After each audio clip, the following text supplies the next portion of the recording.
Welcome to Ask Amped, episode 40, Airsoft Real Talk. Ask Amped is typically a question and answer format show where we take your questions from YouTube, Facebook, and we do our best to answer them honestly and to the best of our knowledge. But for episode 40, we felt we'd do something special for this one. So we got a big group of guests in, and we're going to hit some hard topics for this one. So for this episode, we wanted to dive into the deep end and go after questions that sometimes don't get asked in this community, but we feel they need to be answered. So we got a panel in from basically all over the country of people that have been in this industry, have played for over a decade, and hopefully we can shine some light on some of these topics. Okay guys, so for part one of Ask Amped episode 40, we're going to focus on the industry of airsoft. So for this episode, we will focus on the business, politics, and professional relations that it takes to keep airsoft a viable pastime. Airsoft, just as any other hobby, sport, or extracurricular activity, needs an industry behind it to bring innovation, new products, and just to continue it into the future. The industry of airsoft also helps mold the public's perception of this game because, as we all know, it's not the most popular thing out there, and a lot of people don't understand it quite as all of us that play it do. So joining me for the discussion of part one, we have a panel of 4 members, starting with... All right, guys, my name is Anthony. I work at ampedairsoft. I'm the media director. I also work on the website, and I've been a BB Wars player for 8 years now. Yeah, 8 years. I'm John with G&G Armament. I handle a lot of the East Coast sales, and you guys will probably see me at a lot of the events all over the country, and I'm looking forward to this Q&A. I am Paul. Some of you may know me as the Ronin. I play for a team for the Green Mountain Rangers, and thank you very much for having me. Cool. I'm Tom Too Tall. I'm a professional airsoft player. I've been playing indoor games for 23 years. Hopefully you've seen me out in the field. And I'm here to answer some hard questions that you've all been asking. So Do it. Cool. Word. So let's get started. All right, guys, to start off with, our first question, we're going to see how everybody feels about working in the industry, because everyone at the panel right now has, to some aspect, worked for a myriad of years, and they've got some experience in the community and behind the scenes of airsoft. So, Tom, what is your perception of the airsoft industry? What do you think about it? the perception of the industry. Yes, because sometimes at events, we get people that come up to us and they're like, oh, it's stupid that, there's an industry behind this because it's a hobby. Absolutely. I would say that the perception from a lot of players is that we're all driving like Ferraris or Lamborghinis, and I think that's not the case. I think we're all hardworking people that have jobs and families, and a lot of us sacrifice a lot to actually go to these games and do these things. And a lot of this stuff isn't paid for. Everybody thinks that working in the industry or working in the business of airsoft, that it's a free ride. And the majority of the time is that, yeah, I'm scraping up to be able to go to the event and go hang out with my homies just like everybody else is doing. It's just, we're trying to promote, that perception of branding, to get you to purchase it so that we can grow more or do more events or do more things. And I think that's one of the things that is that perception about it of celebrity airsofters or whatever it may be, is that we're not just people. We're not just people that have friends that play airsoft who have fun with the business end of it. I would love to be driving a M1 Abrams tank at your next event, but buy more stuff, I guess. I don't know what else to say on that question, but. Okay, so basically what I wanted to try and hit up was all of us started as a player. Obviously we picked up an airsoft gun decades ago, and something made us interested in this. And then all of us at some point moved into the industry where we made our pastime, maybe not our full-time job, but we made it a part-time job, a job. How'd that feel for you, Anthony? Let's see here. The big thing with it, I started with airsoft. I came in it after the Army, so I basically was looking for a thing that I thought would replicate what I had been used to doing. I was a little naive in that respect, but to be fair, it's mostly civilians that do it.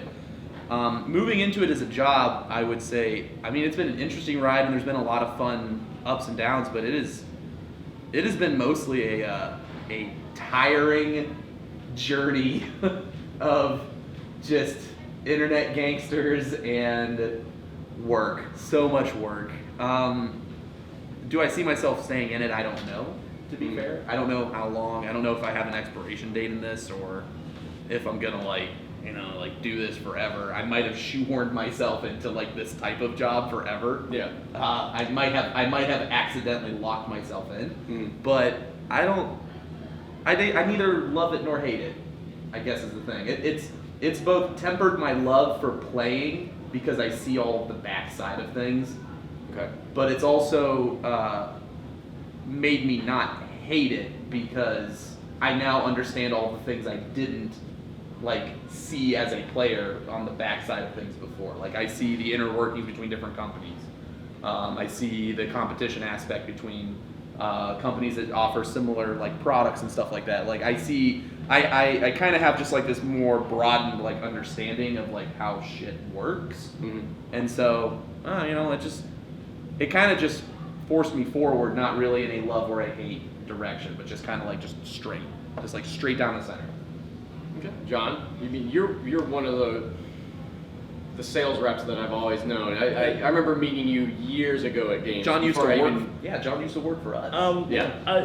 I've been playing for a little over 10 years. When I started playing, it was my buddies with spring guns in the backyard, running around with shooting glasses or no eye pros, which we Which we do not advise. We always go don't eye advise pro. it. I was 15 at the time, didn't know any better, but I grown with the sport.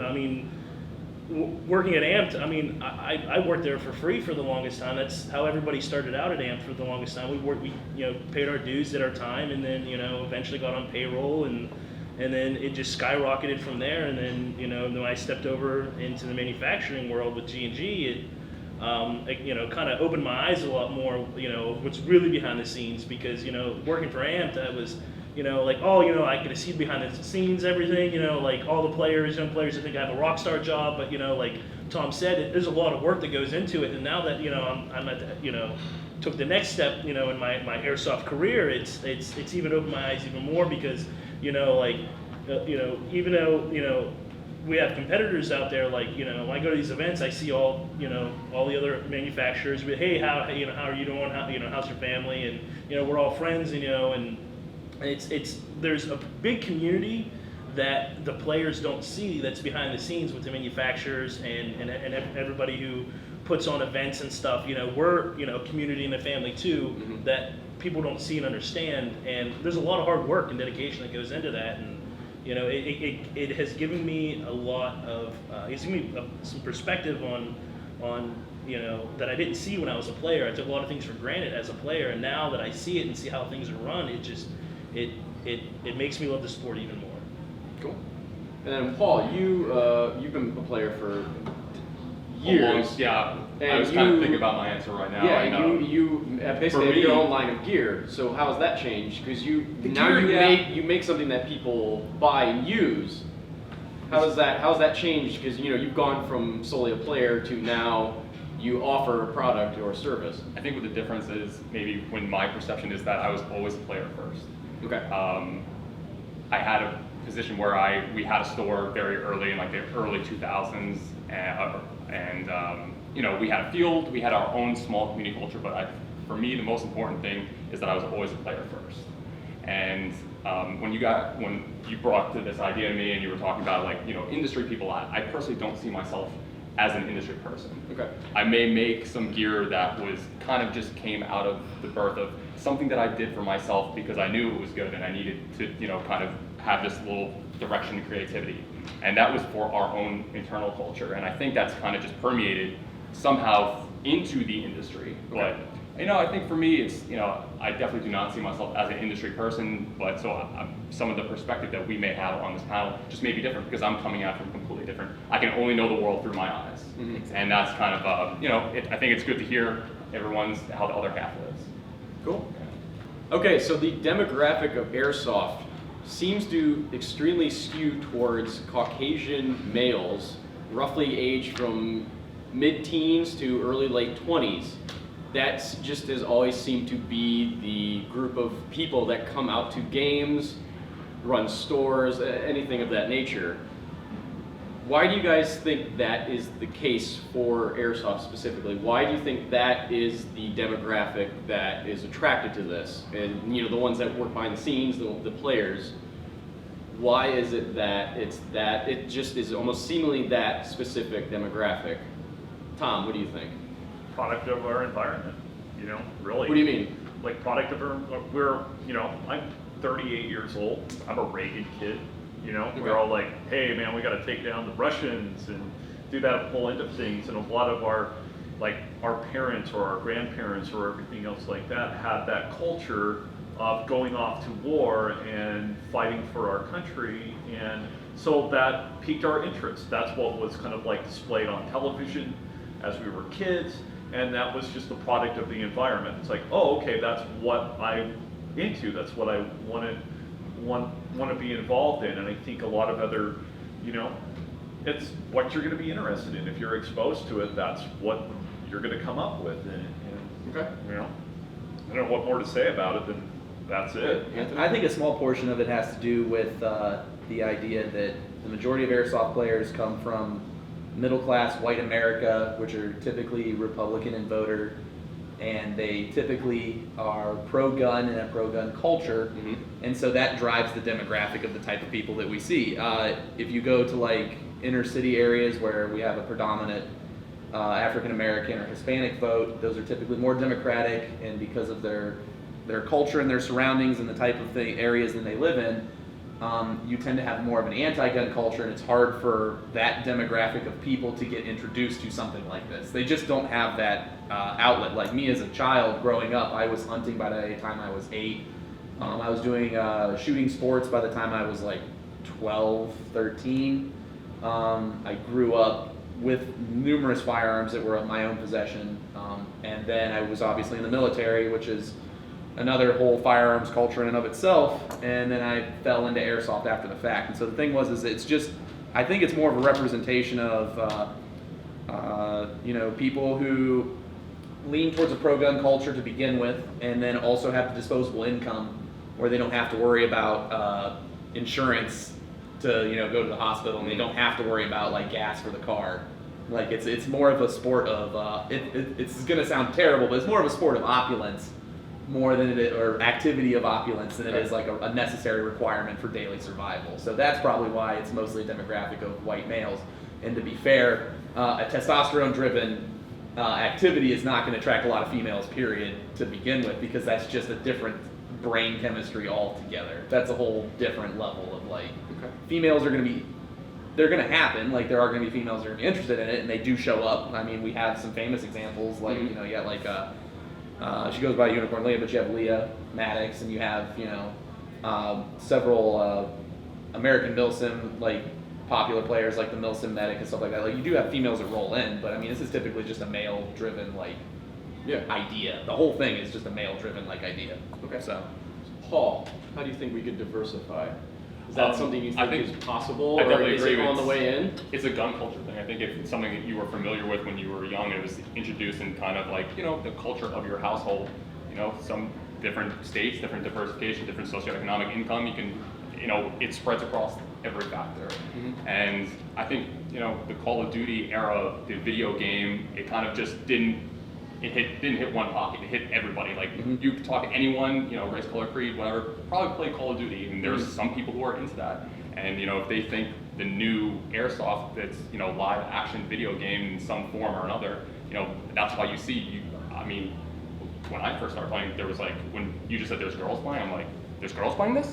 This is crazy. I've never even heard of that. So, like, literally unicorns, right? Yeah. I mean, I think as the sport, becomes more affordable, more accessible, more easy to get into, where in the past it was, a word of mouth thing. It was like you really had to know someone who knows someone. It was like a secret society kind of like weird, like, fraternity thing like that. Now it's everywhere. Hey, you want to play Airsoft? $400, you can be in the game next week, ready to go.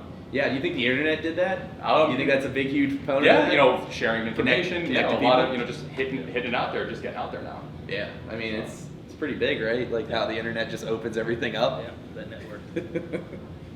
Well, since we've already dabbed onto the idea of unicorns or, people of notoriety in airsoft, what do you guys feel brought about the whole notion of airsoft celebrities? Because that has seemed to be a thing of recent doing, the past couple of years. It's just kind of been, especially like that. there's this small community of very specific, well-known people have taken off. Yes, so What? celebrities. A lot of them are sponsored or some notion of that word. Are they just selling stuff to get a paycheck, or do you think at their core, at their heart, airsoft is their number one priority? John, what do you think? Okay. I feel that the celebrities, at the core, they're airsoft players because before they were celebrities, they were players. So starting out as players, all it takes is somebody making a YouTube video, and then somebody seeing it, somebody liking it, somebody sharing it, and then you have a manufacturer or a business saying, hey, that person's getting popular, let's put our name on that. Which I'm not saying that it's a good or a bad thing. And when that person becomes a celebrity or has a contract with that company, they're selling that product, whether, they like that product or not. That's their job, is to sell that product, and whether if it's going out to a field and using it, doing a YouTube video on it, taking pictures of it. Do I feel that there is a place for airsoft celebrities? In a sense, yes, because it is helping to get product knowledge and the product to the customer, saying, hey, check this product out. This is what this company is selling. And sometimes I feel the airsoft celebrity doesn't give the right information. If or has a bias. Or I have this gun or this product that I know that is a terrible product. I'm going to sell it to you anyway and tell you that it's good because it's my job. It's my job to do that. As Paul was saying, he's a player first, and you stand behind your product. You make a good quality product, and you wouldn't make it and sell it if you didn't stand behind it. Which I feel that some celebrities do that. And I'm a sales rep for a manufacturer, and I sell what I would stand behind and I would use from my company. So Cool. There you go.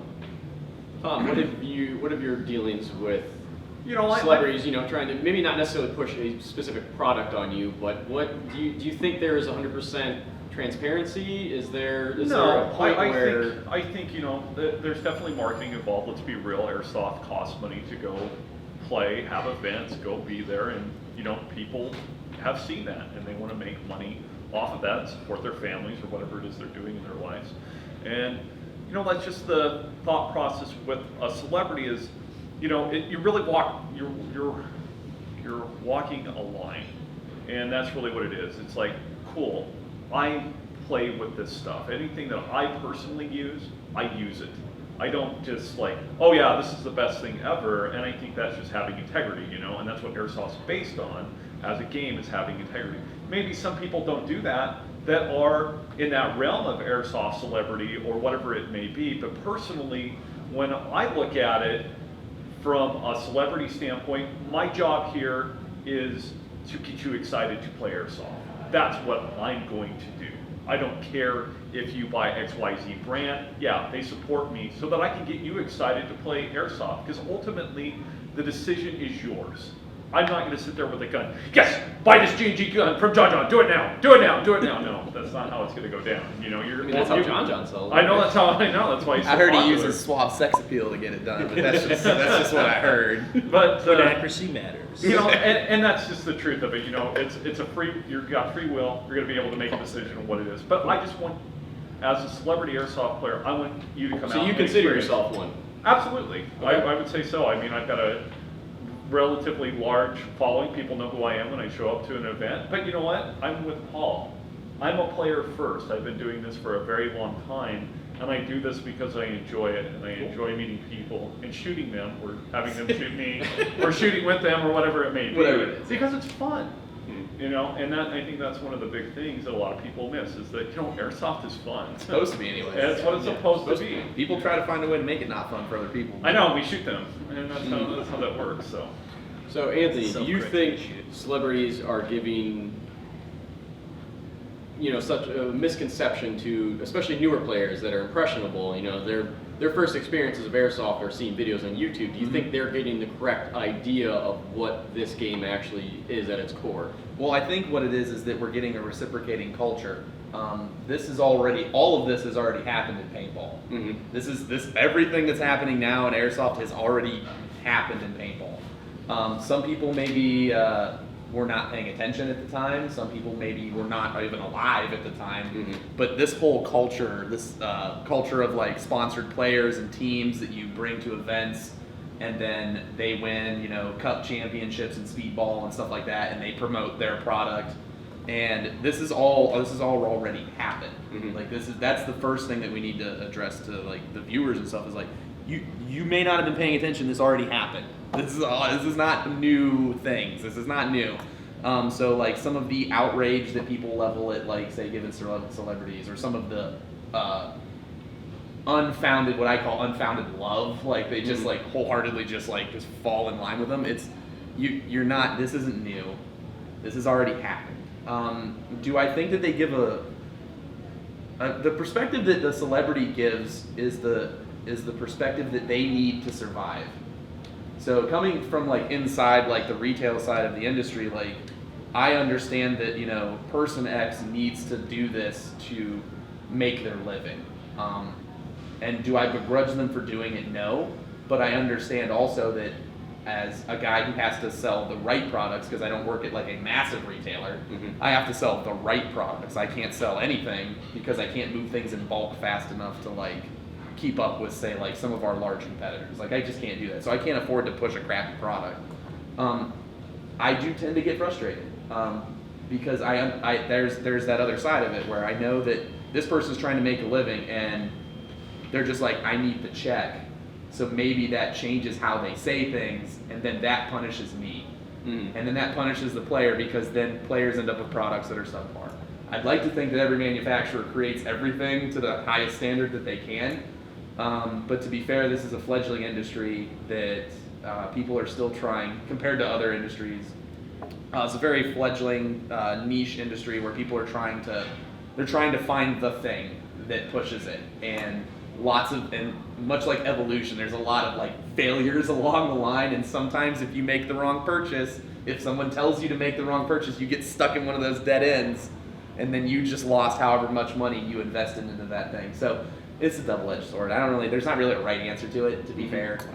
I understand the need to make money or the need to support yourself, but I also have a problem when there is a lack of integrity. So like I don't really have like a right answer for that. I'm just kind of stuck in that gray area in the middle, personally.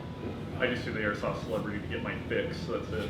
So I can go play airsoft more. Man, when someone leveled the airsoft celebrity at me, first of all, I'm on like a B-rate YouTube channel for a retailer, and I'm like, hold up, wait, what did you just call me? Like, I never do any of this stuff to like get attention. Like that's not my goal. My goal is to work a job to the best of my ability, collect my paycheck, help my wife pay bills, and then enjoy it until either a better opportunity comes along or something else happens in my life where I change directions. Like this is not like, to me, this is not like something that I feel that I'm doing that deserves attention.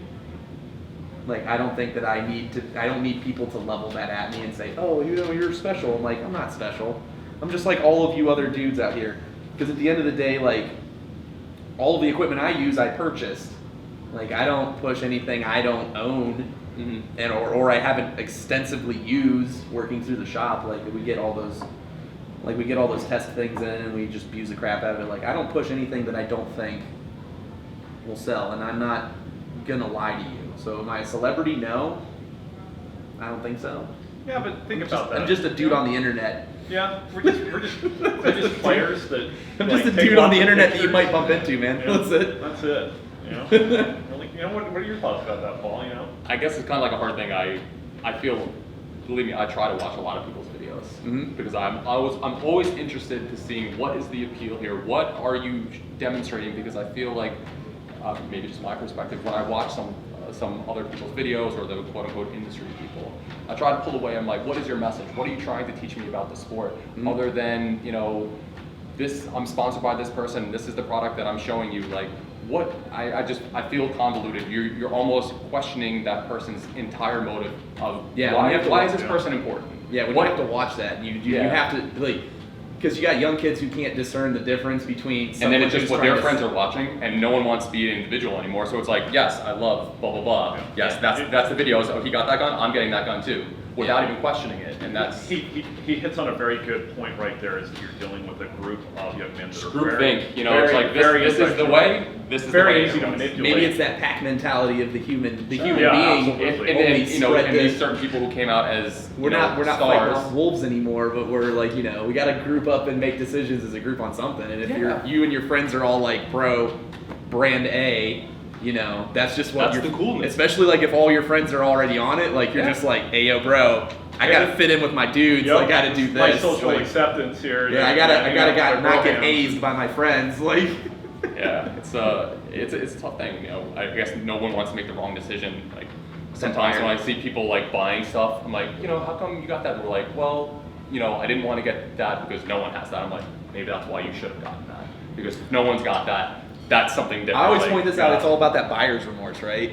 Like who hasn't people bought just are something looking in for Airsoft acceptance from like if you get something, you're like, hey, check it out, I got this. You're looking for the feedback, the acceptance of the people in your community, like, oh, that you did the right call. I mean, you working in the industry, do you see the buyer's remorse type shit? Because like, you know, like I always equate it to like when kids come to our videos and like make claims about things or argue with what we post or do whatever. Which, to be fair, it's the internet; they're allowed to do it. I don't censor what people post on our stuff because I'm not like that kind of guy. Like if they want to like be a troll and do troll stuff, like that's on them, man. But like, it makes it interesting. I always make that equation. I always make that equation to Airsoft where they're like, it's like the Xbox versus PlayStation. You can only afford one. You chose one, and even if one is superior or not, you can't let the other one win because you only could afford this, and so you're not going to let this die. You're invested in it. Like, do you see that on your end? It's more so like when I'm at events, it's more so like BBs. It's like, the hey, BBs, I bought this brand of BBs, and it completely sucks. And it's like, what do you think? Or tell me about your product or whatever. And I always have like the same questions, like, okay, so what kind of gun are you using it in? Are there aftermarket parts in it? You know, are your mags broken? You know, like. You know, try this brand BB. They're like, or I get asked the question, what's your favorite brand of BB? Like, go out, buy, like you want 2.5s, buy like every brand 2.5 and just run them and see which one works best in your gun. And so usually when I talk to people about buyer's remorse, it's like, well, you know, I bought these BBs and they suck. Well, try a different one. Do you think they're latching on? Like, so like with a high end product, do you think they just won't let it fail in their mind because it was expensive? Yes.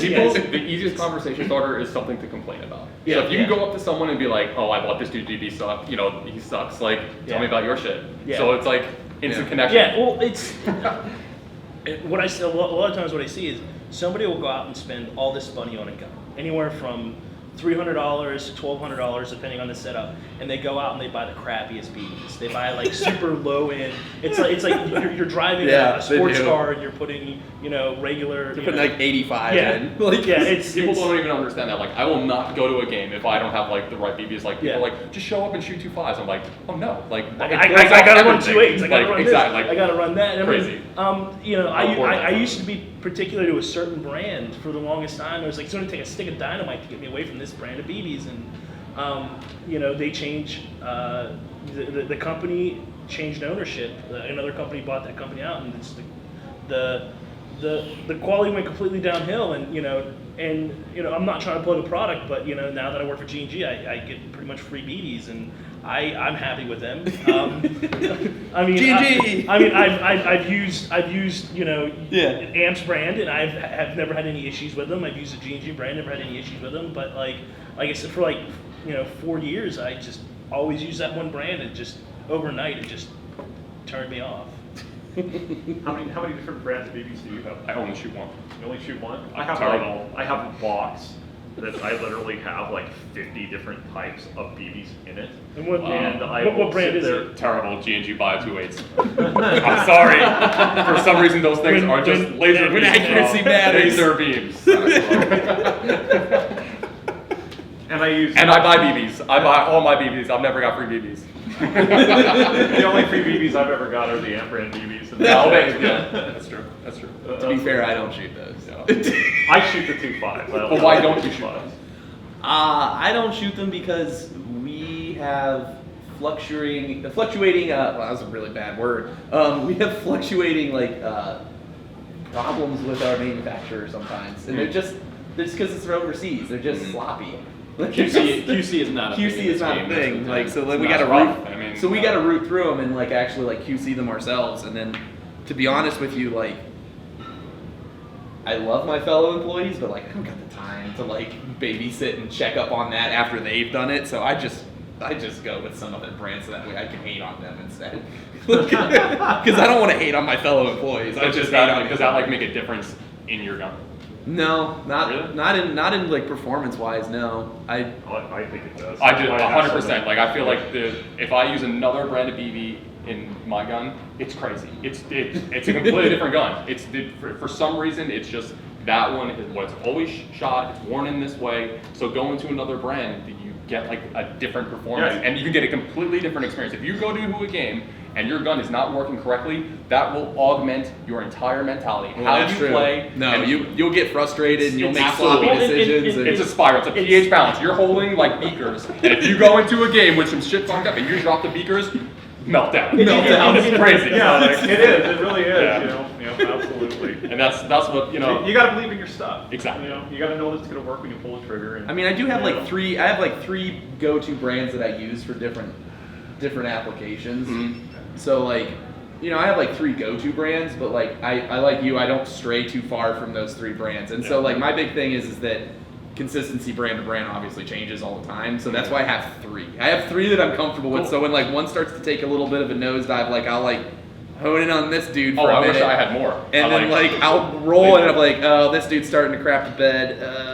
I'll go to this one for a minute and then I'll come Okay. back full circle. But I don't really. I do kind of do what you do. I have a set Okay. that I just stick to. Nice. But yeah, though other than that, any one of those brands, when it comes to playtime, because to be fair, we don't usually get to work on our stuff and get it to work before we hit the field. Because we're retailers, Oh man. my so, God. so I go to event. Retail. I go to event to sell. I don't I go to an event to sell you products. I don't go to play. Playing is just a tertiary thing that I might get to do if I'm not busy. Mhm. So and when I'm at work, I'm not there to play with my BB gun. I'm there to work. And so I don't get to spend hours on my shit and make sure it works right. I get to roll in and OpEx, for example.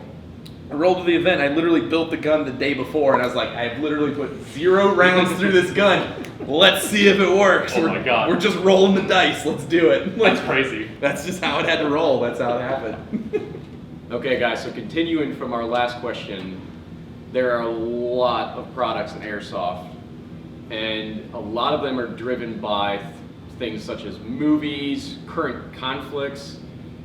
Why do you guys think that it is certain products that Airsoft companies make and certain ones they do not?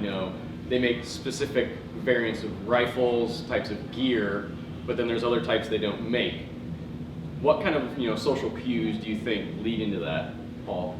I mean, I think it's some companies are trying to find something that's identifiable. It's easiest, I'm purchasing this because I saw this in the Zero Dark 30 movie or something that's an easy event to kind of spin off of. And there's a lot of guns. There's a lot of different the armament market is a huge thing. It's an international thing where it's there's a lot of stuff to sell. There's a lot of stuff to make money off of.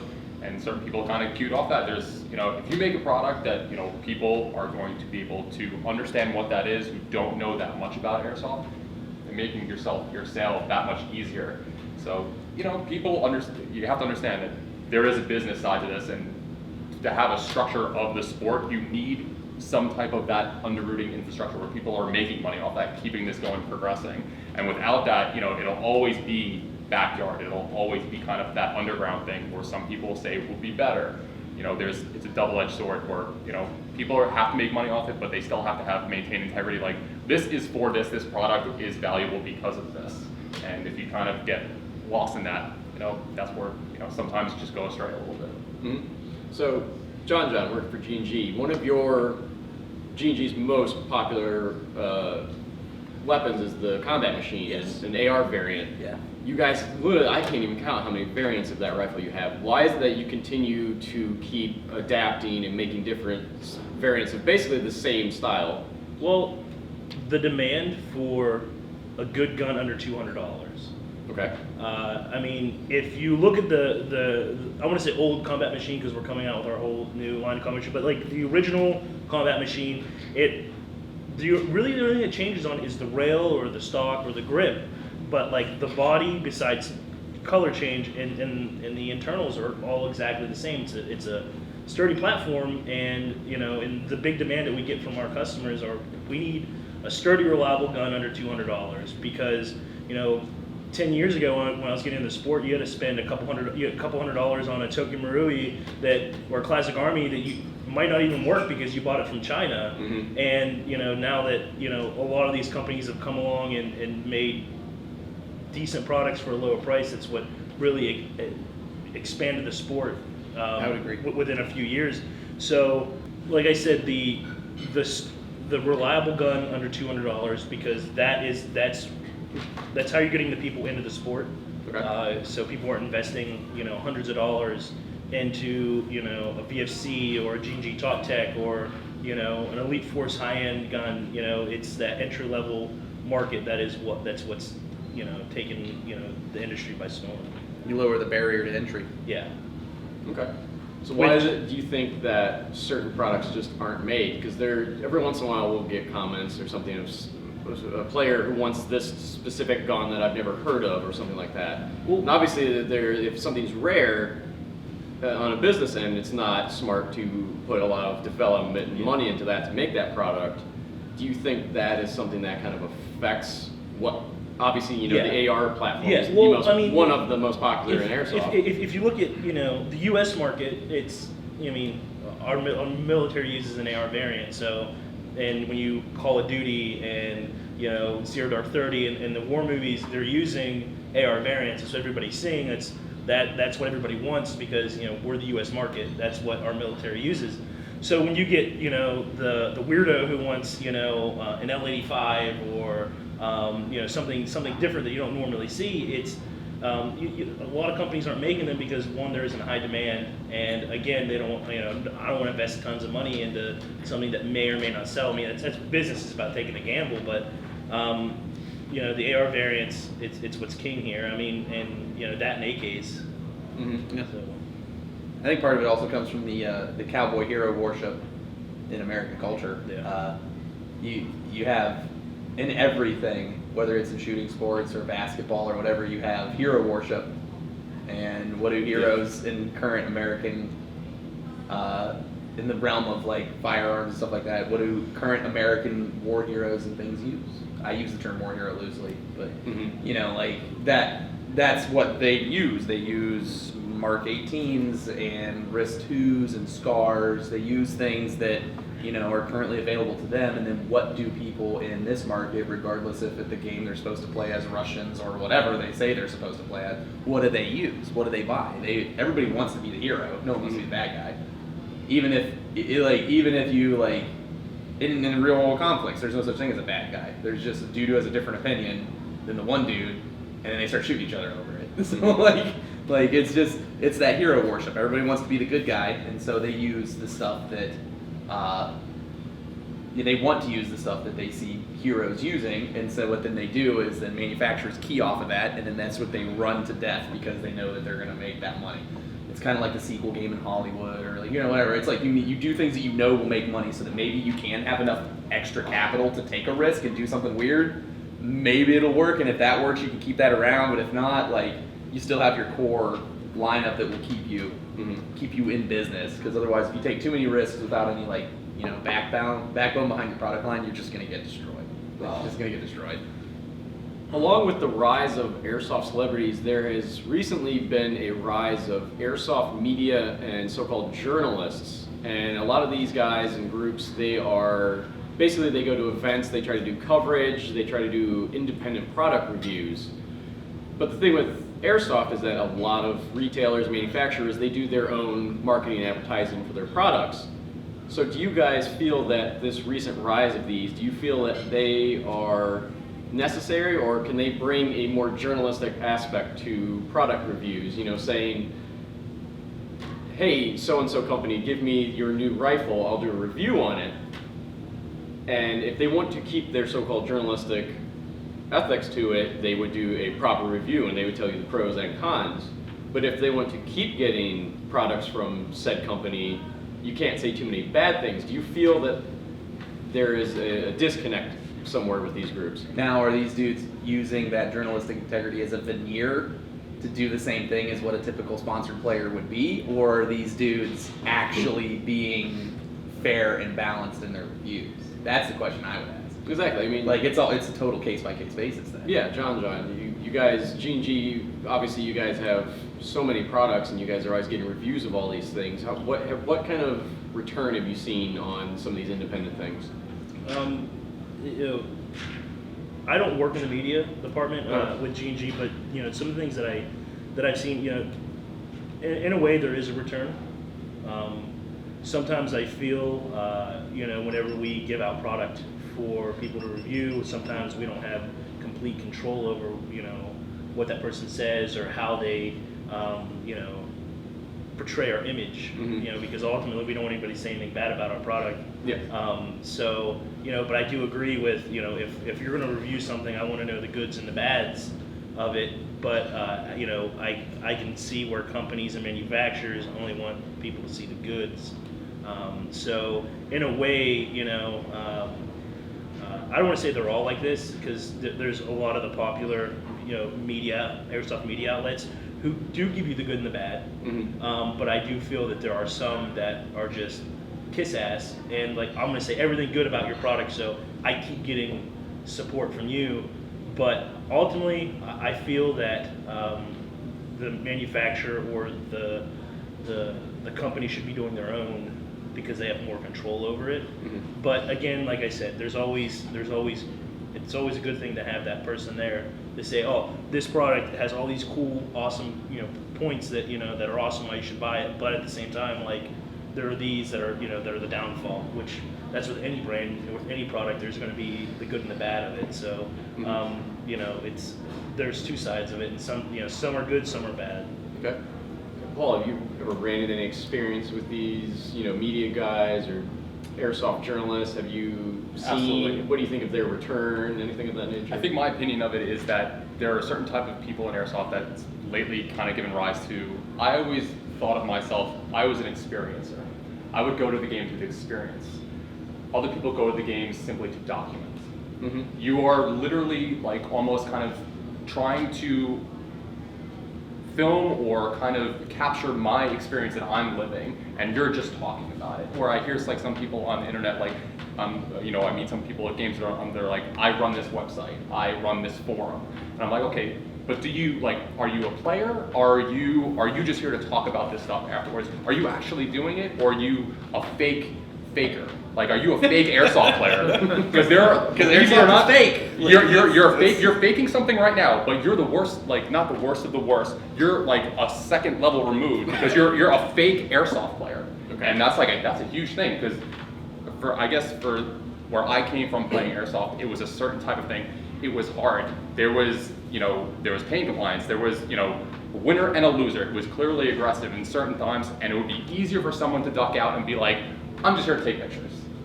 And you'll see that a lot, because you have zero liability. You have no investment in taking it seriously and, you know, protecting yourself, or just being invested into it in a certain way. And I think that's kind of, you know, some people want that game. Some people do not want that undertaking, because it's just a different experience. Okay. Tom, obviously you play all over the country. I mean, you hit like 30 games a year. So obviously you've had your photo taken in almost every game.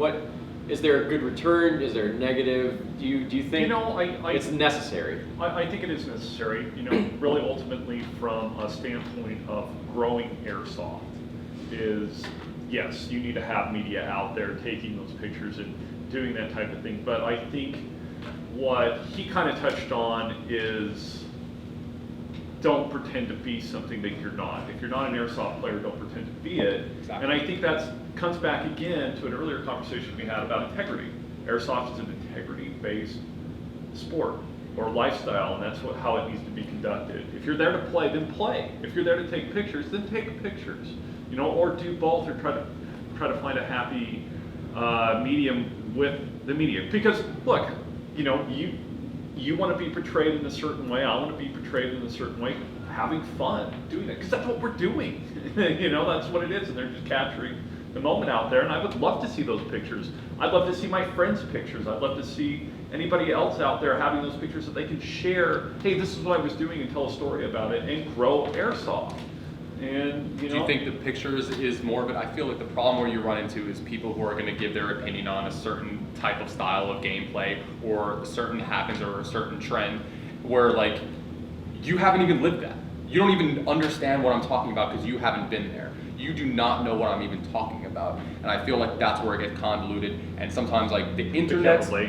Exactly. We're speaking a completely different language because you haven't even understood what I've been through or what, you know, what this type of airsoft is, or because you're looking at it from this perspective, just sitting back and watching it instead of being in that moment, being how this is extremely frustrating in airsoft because of this. And as a player perspective, it ruins certain things. You are just there to talk about it and be like, oh, that guy acted like a dick in that moment. Well, no, if you had been where I was, you may feel the same way instead of just sitting back and being, that guy's an asshole. Yeah, You know, it's kind of different. You know, that's a very fair point. Is like, depending on who the person is that's taking that, when they sit down to edit it, they're going to portray it in a certain way or a certain light, and that may not they may already have biases in it. Right. Yeah. They might come at it with a bias. And they're point of view. speaking on behalf of someone else who they Or the way that contractually are there to represent. You know, sure, like they have, you know, I'm absolutely sponsored by biases this or retailer. I something, promote and this is what they game. do. I can't talk shit because then you know I'm going against what I'm here to do. Mhm. You gotta think that cheddar, man. Don't bite the hand that feeds you. Exactly. Exactly. Type of action, so. For me, it was always like looked at like this. It's personal. It's not business. And for most people or some people in this industry, it's absolutely the other way around. And I felt like, you know, it's for me, that's where I get painted into a corner at certain times because I cannot go against what I have stood for.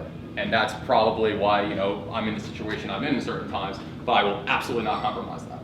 I mean, you gotta do what you gotta do. Like, you know, I think the thing with like the journalism in airsoft is what it does is it paints a picture based on who is being fed by who, and then what ends up happening is that when the bias creeps in, our constituency at large is either young, naive, or both, and they don't know how to yet have the life skills to take information and then discern step it back, objectively look at it, and come up with their own conclusions about things instead of just what is being fed to them by whoever is selling what or whoever is representing who or whoever has beef with who.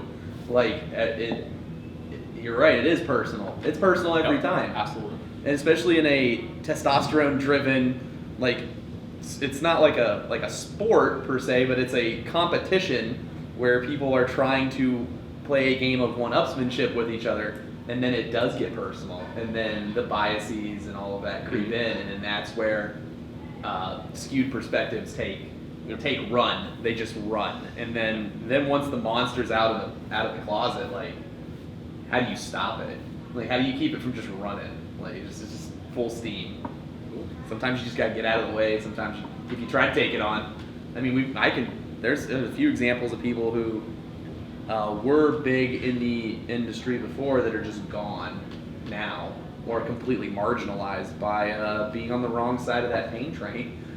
They're just completely on the wrong side of it. Whether it was right or wrong, that's not my decision to make. But, you know, like, there's just people who are just not around. They're just done. Yeah. They just gave up. They're like, I'm out. Because it was personal. I totally agree with that part of it. I totally agree with it. Last year in Cleveland, Ohio, in November, 12-year-old Tamir Rice was shot and killed by police because he was brandishing an airsoft toy in public at a playground. And this set an outrage out about police overshootings, racial issues, just a myriad of options, and really sore subjects for a lot of people. And a lot of this fell back on the idea of toy guns, basically, essentially what we use, airsoft replicas. So, why do you guys think this has recently become sadly, more of an occurrence? There has been multiple police shootings involving airsoft replicas because obviously the moment happened too quickly and the police officer was not able to properly judge what was happening, and they took what they were trained to do to save more lives. Why do you guys think this is happening more? I would start off with it. It's a lack of education in the larger American culture about how proper behavior with things that could be construed as dangerous should happen in a public environment. Because you'll always hear people bantering about like what their rights are or whatever versus whatever. But at the end of the day, like, everybody has the right to do whatever as long as it doesn't interfere or construe with the rights of other people. So when you bring something that could be understood as a dangerous implement into a public space and cause panic, you have forfeited your rights to do what you are doing, and then are now under the purview of law enforcement. The issue that brings up is, to me anyways, is are we as a community held liable for that? Is that our bad? Or do we take a step back and go, hey man, that poor guy, he wasn't educated by his parents, friends, teachers, whoever, about proper etiquette in a public forum. Is that their bad? Like, who do we blame on that? Tom, where do you think that dividing line is? Because as people in the industry, there is a certain amount of expectations that we are meant to set the proper example of safety, proper use, care, everything of that nature. Where does that line divide off of us and carries over to, say, as Anthony said, parents, friends, where they teach it themselves or they dissent this information down to their children? Where is it that, do we need to do more? Do parents need to do more? Is there a flux and flow? The thought process here is blame the fool, not the tool. There's a number of different things that if you are a retailer and you are selling guns to minors or other things like that to parents, you need to understand that is an obligation of that, other than just be like, well, here, is to have some education. Like, that's absolutely, you don't want to have the bad media going out there, so why don't you just take a few seconds and explain it to a parent or a kid, because obviously they're going to have a parent to be there. It's an 18+ purchase for an airsoft gun in the United States generally, so they're going to have somebody there. It should be, and if you're not doing that, then I think you're completely wrong. I think that's personal responsibility of the retailer to take a few seconds with that customer, educate them. Hey, do you have proper eye pro? No, I don't. Well, here's some anti-rated glasses for $3. Don't shoot your eye out, kid. Very straightforward. Hey, this is a realistic looking gun. What's your thought? But ultimately, and I think in this situation, it has to be a case-by-case basis. Like, what's going on here? There was an incident in Utah that happened recently. 2 kids got some airsoft guns. They went to their school and started playing at night with the BB guns. Somebody says, hey, there's kids at the school with guns. So the police got called. And what happened? They came up and the officers showed great restraint. They didn't shoot the kids. The kids ran off and tried to hide and got into what would be considered like an aggressive situation. So a bad situation there didn't turn bad because the police officers used restraint in the situation and put themselves at personal risk, which I think a lot of law enforcement do on a daily basis that people aren't aware of.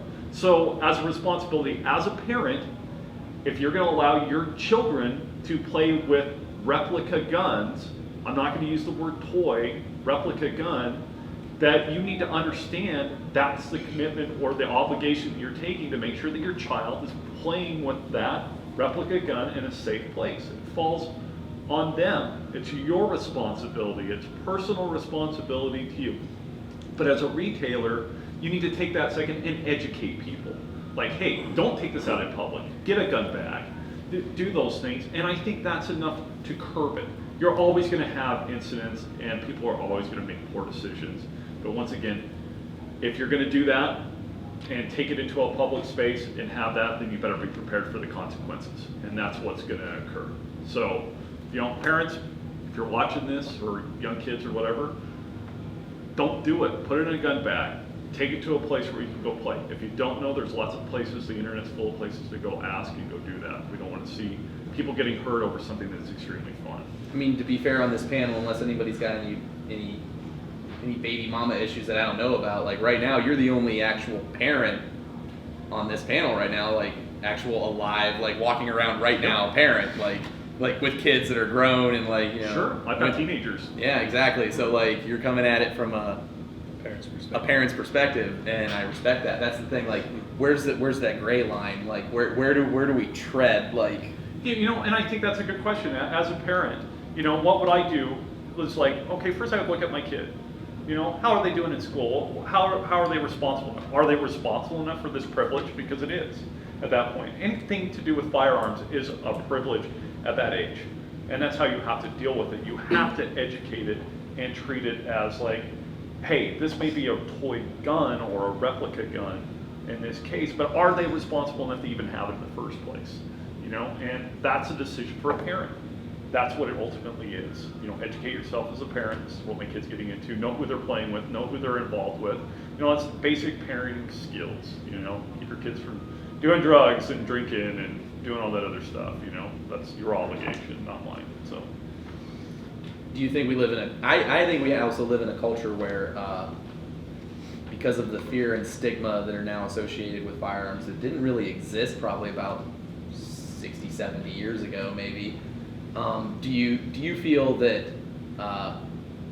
parents sidestepping that issue is also a problem? Oh, absolutely. Like where they're just choosing not to teach kids, whether they're pro or against anything, they're at least not giving them the education to understand like these are the consequences that comes with this set of actions. Like, oh, absolutely. Yeah. I think so. I think absolutely. I think it's an obligation that if you're going to be a firearms owner, you're going to be involved in airsoft or whatever it is, then you're doing it responsibly. And that's when you go ahead and you purchase firearm or you purchase, that's basically what you say you're going to do. So just do it. It's very simple. Protect your kids. Don't bury your kids because they're doing something stupid.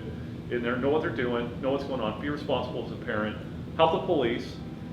Things happen. Kids do stupid stuff. But the last thing I want you to do is, I was just at Milson West.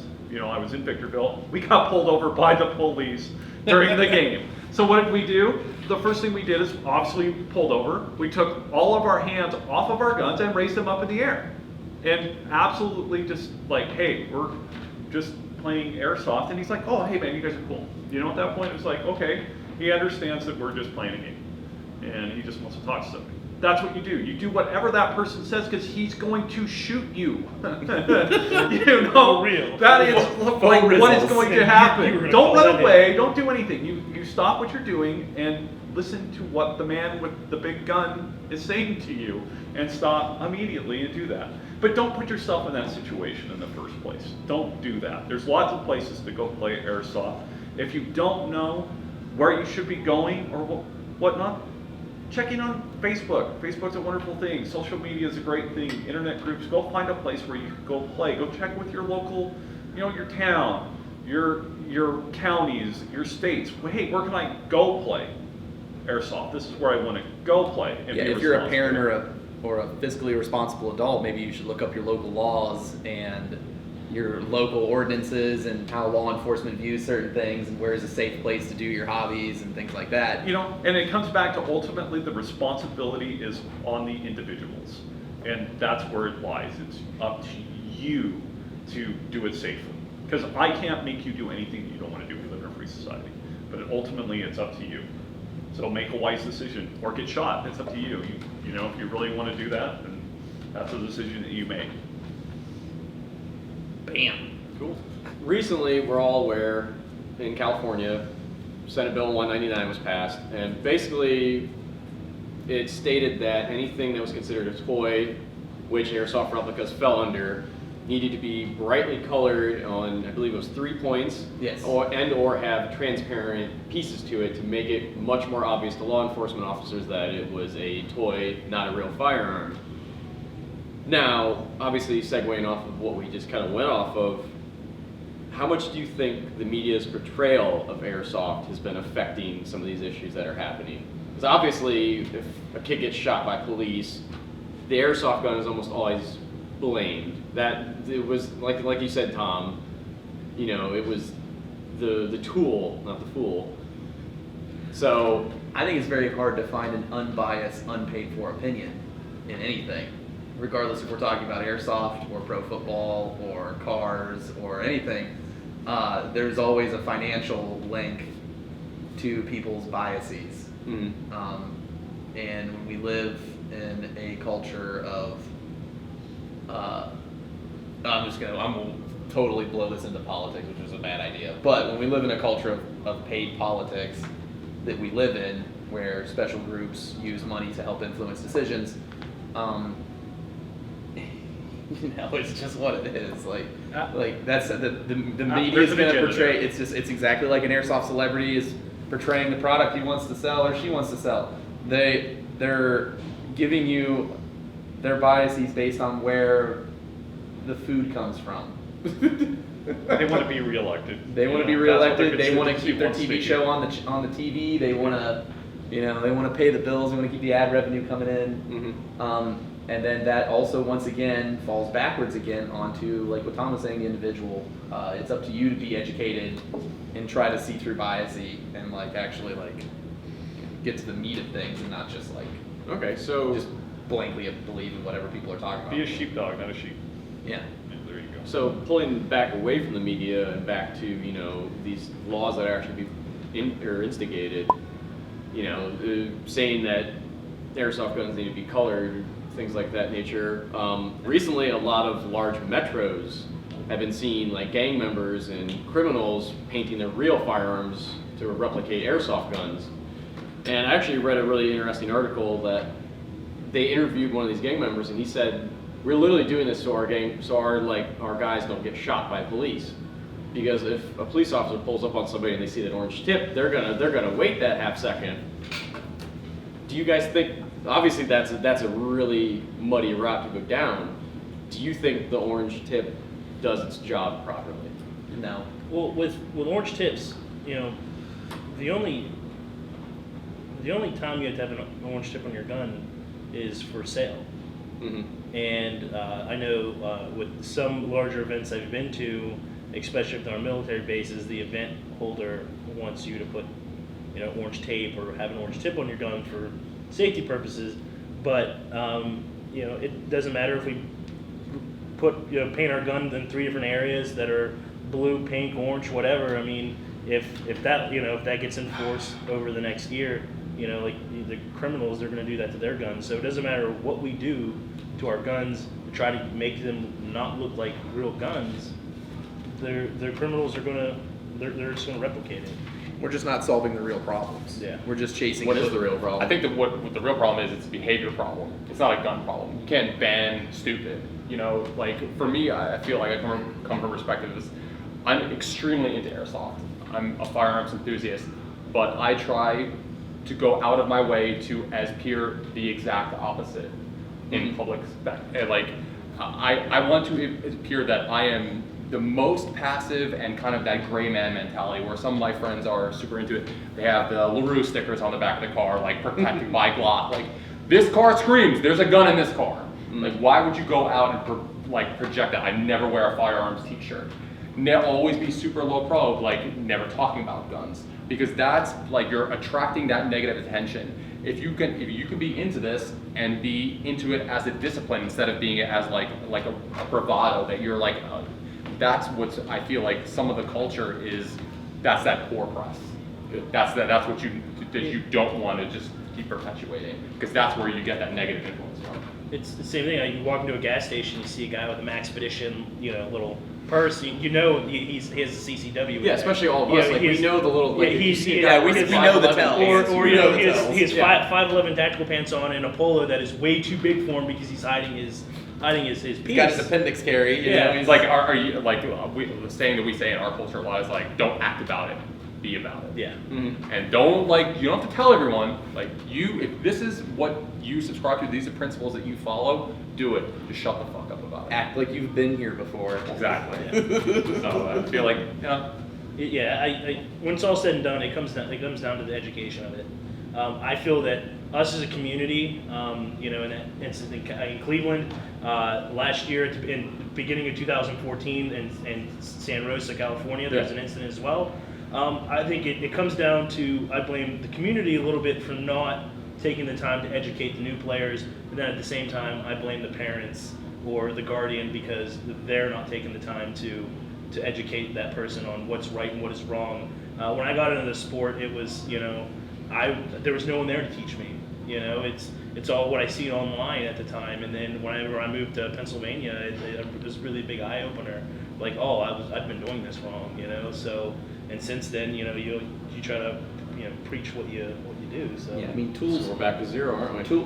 Tools aren't the bad guy. The bad guys are lack of education, a racial or poverty divide in America. Those are the problems. Like this inanimate object that doesn't have a mind or legs or fingers or like it can't be threatening with anything. it's just a thing. Like you blame the thing because the thing doesn't fight back. Like this Thing's thing is easy- not gonna it's an like easy argue its target. case. It's just gonna sit there. It's taking the easy way out, trying to solve the problem with something that's it's an easy scapegoat. Yep, You it's know, an just easy a focal point it's an instead of easy really out. looking at it like, what is the Easy problem? out. Like we got all kinds of really messed up cultural problems in America. Like we got pervasive racism. We have a destroyed middle class with a widening income gap. We have, you know, education systems just falling apart in some inner city areas where there's not a lot of funding that goes into the schools. Like there's a whole lot of really messed up stuff that's going down, and like taking the cop out that's exactly what it is. It's the cop out. Like you're not trying. You're not trying to fix stuff. You're just trying to get reelected, or you're trying to pay your advertising budget. Sorry. And that's the way I see that. That's just a cop-out. That's just a cop-out. That's all that is just a cop-out. And I can tell you right now, from looking at it from, if I was to be in the shoes of a law enforcement person, and what if your gun was tricolored at night, and you were out there playing in the darkness? It's still going to look like it. It's still gonna look like a gun. Pistol. What are they going to do? You know, it's really not going to solve the problem. And like you say, there's other ways to do that, and it's more. I mean, we're just it's a band-aiding the social problem. issue. We're just band-aiding the problem when we do stuff like that. I mean, what about the huge rise in Duracoat and Cerakote on real firearms? All right, so yeah, like I scroll through my Instagram feed and Facebook every day because working as a marketing guy, like I need to know like the trends and stuff.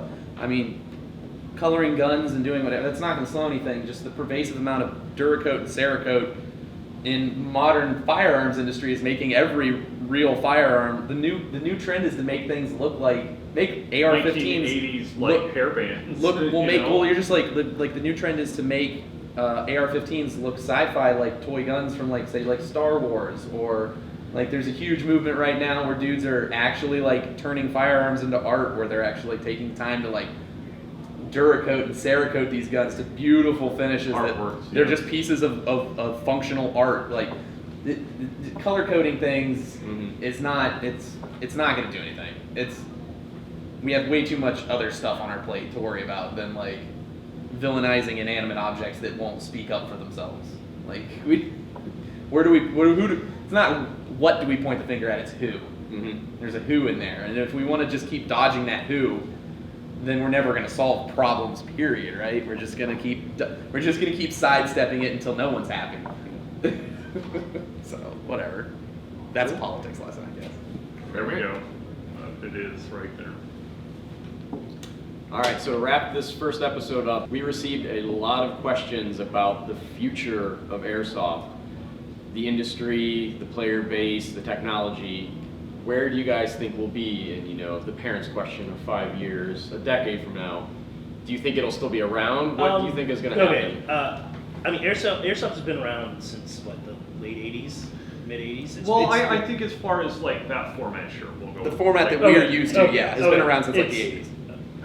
In one form or another, us running around shooting at each other with something, whether it's Nerf, paintball, airsoft, 2-pump rule on a real BB gun, whatever the case is. Yeah, country rules. Yeah, country rules. You're only allowed to shoot each other in the thumb. You just have to sit there and take it. No, I will say, I think that just from what I've seen, it's kind of plateauing. We're kind of, we're not growing. We're not having that growth like we used to. So companies are trying to scramble. What can we do next? It's going to be the next big thing. That we can jumpstart it and keep going up. I hate to say this, the war is winding down. Mm-hmm. That money's stopping. So since the war is winding down in the Middle East, airsoft's slowing down. The war video games. They're Movies. Everything. So like I said earlier in this, the video games and the movies are really have what pushed the sport to where it is now, and all that's starting to wind down a little bit because it's been done, or people are looking for that next thing that they want to do. What the next thing is, I don't know what it is. Mm-hmm. In 5 years, let's meet again and talk about it. But I feel that the industry is slowing down a bit. Tom? Well, I don't know. I don't know if I agree with that it's slowing down. I mean, you look at, I think there's emerging other communities that are happening, not just in the United States, but you look at like Russia has a huge airsofting community. They have like a 5,000 player game. So I'm thinking there's a lot That's of gotta other. be awful. How would you like to be that guy? Logistically, it's all. There's got to be so many dudes just running around with no clue. There's radios hot mic'd the entire time. Like that's got to be just like. Oh my God. I see a progression of airsoft becoming more of a weekend adventure. I think you're starting to see kind of the rise of Milsim West.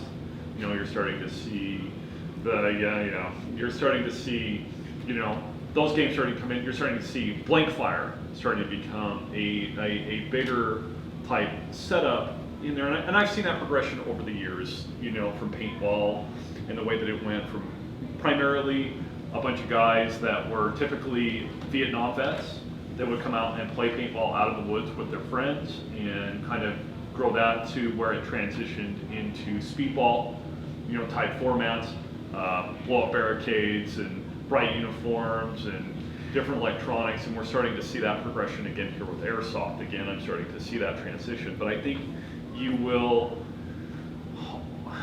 see a demand for people that will want that military simulation.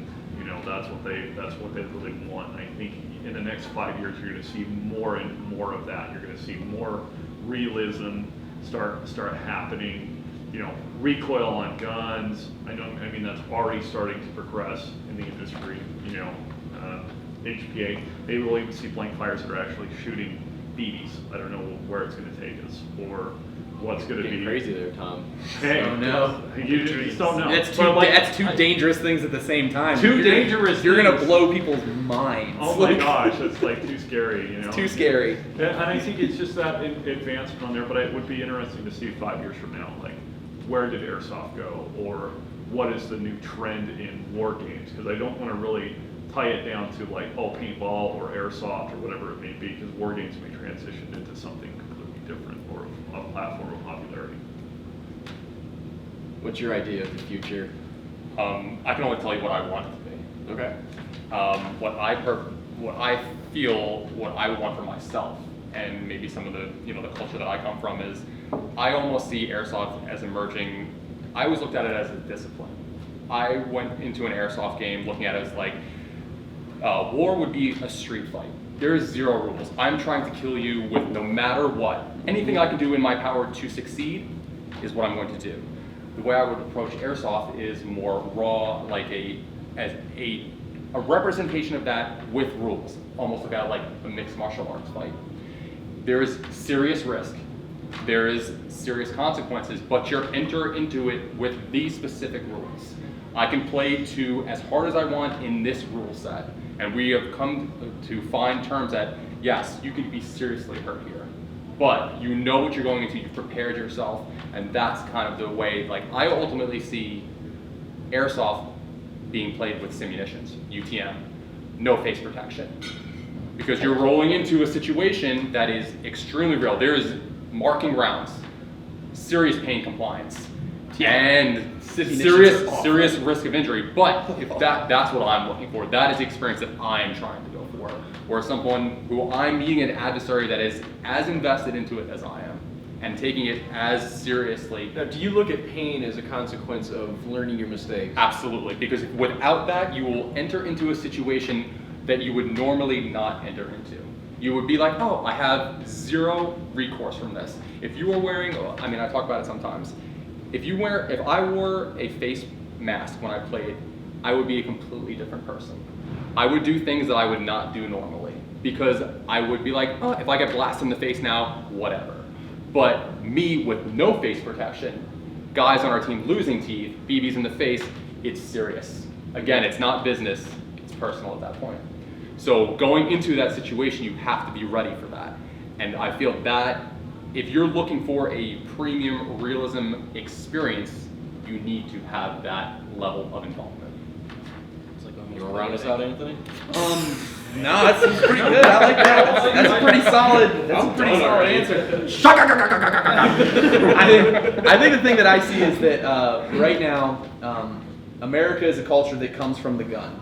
Mm-hmm. Our entire culture is founded on the gun. It's founded on the gun. We're a gun culture. We're a gun country. It doesn't matter if you're pro or against guns. It is what it is. It's in your brain somewhere, and you can't deny that things that you have today are not based off of the tool. Mm-hmm. But lately, due to a lack of cultural education, and like I was saying earlier, a high amount of poverty and widening and racial disparities in America, we're going to start seeing a gun culture that is going to be more constantly under attack than what it is now. So you want to know what I see happening? I see the bringing together of two different worlds into one space. I see a real firearms community as well as an airsoft and paintball community finally stopping and instead of being their own little individual things where they are one. They want to say that they don't want to say that they are one, but they are one. They gotta be. absolutely The are. ethos They is the have same. to be. They have to be. They have to be, because you're looking at the demographic. You're looking at young people that are coming into airsoft right now. They're going to go on to be future patriots or future firearm owners of America, and this is how. Or you got guys like me, or like we got Josh over there off camera, but like we got Guat kids like me who, like, you know, we were teenagers, and then we were put into places with guns, and we had to exert our will upon other people. And don't you want people who play airsoft to and when they hold the gun in their hands, like, this is not a toy, this is a weapon, this is something that I need to respect and create and conduct myself in a certain way. And I need to respect the other people who Exactly. also have them. Yes. I feel that the big crutch that's going to come together is that all of these different firearms and replica firearms and milsim and reenacting and all these communities are finally going to proverbially pull their heads out of their own asses and realize that there's only so much each one of them can do to fight the overwhelming prevailing winds in certain areas of our country that don't want them to exist. There's only so much they can do, and then without them working together, it's gonna start falling apart on them. And so, like, you got guys like Travis Haley and Chris Costa who are, whether you agree with what they teach or whatever they're about or whatever, you have to at least admit, if you're watching this video, that these dudes are pioneering the idea of bringing these things together, because they know that if they don't, it's only a matter of time. I say this all the time about stuff, especially when people come at me with gun control stuff and they're like, well, how do you feel about gun control and all this stuff? I'm like, here's the thing, even if I wasn't a firearms guy who grew up with firearms, I would never want to give up a right, because once you give up one, it's just going to snowball, and once you lose one fight, you just lose another one, and you lose another one, and you lose another one, and you lose another one. So I think is going to happen is all these communities are going to unask themselves, and then we're going to actually start, you know, working together instead of going, oh, stupid milsimmers, or I'm a real steel guy. oh, real steel guy, you play paintball, gay. Like, that's just so immature and stupid that it's beyond, like, my ability to comprehend it. Like, I'm just like, no, man, you don't get it. It's the same team. I mean, different colored jerseys, man, but we're same team. You don't understand. We're all playing the same sport. You don't understand it. That's what I see. We all have the same lifestyle. Yeah, And I think that's what a lot of people miss. And your point there is that we are sharing all the same lifestyle. Mhm. However you choose to participate in that lifestyle is on you, but we're all in it together, and I think that's blur those lines even more. Yeah, you gotta blur, we're gonna have to blur them, because otherwise, like I'd like to I said, vaporize once you them. lose one man, it's just Mhm. it's just a snowball. It's just gonna keep rolling. Yeah. Whether you're for or against something, you should never want to give up something. You should never go backwards. You can make compromises. You can meet in the middle, but you never just give away something, because then there's no inherent value in it anymore. It's just it's gone. Once you give something for free, it has no value. Cool. So there you go, man. That's my point.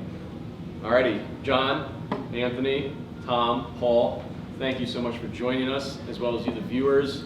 We hope we maybe knocked something loose or gave you an opinion you maybe not thought of or heard of before, and that you can carry this conversation on to your friends, your team, your player base, your local field, and get their opinions, see what they think about some of these topics, and just carry it on. So thank you for joining us for part 1, the Industry of Airsoft. Make sure to check back soon for part 2, the heart of the game, coming soon. Thank you guys.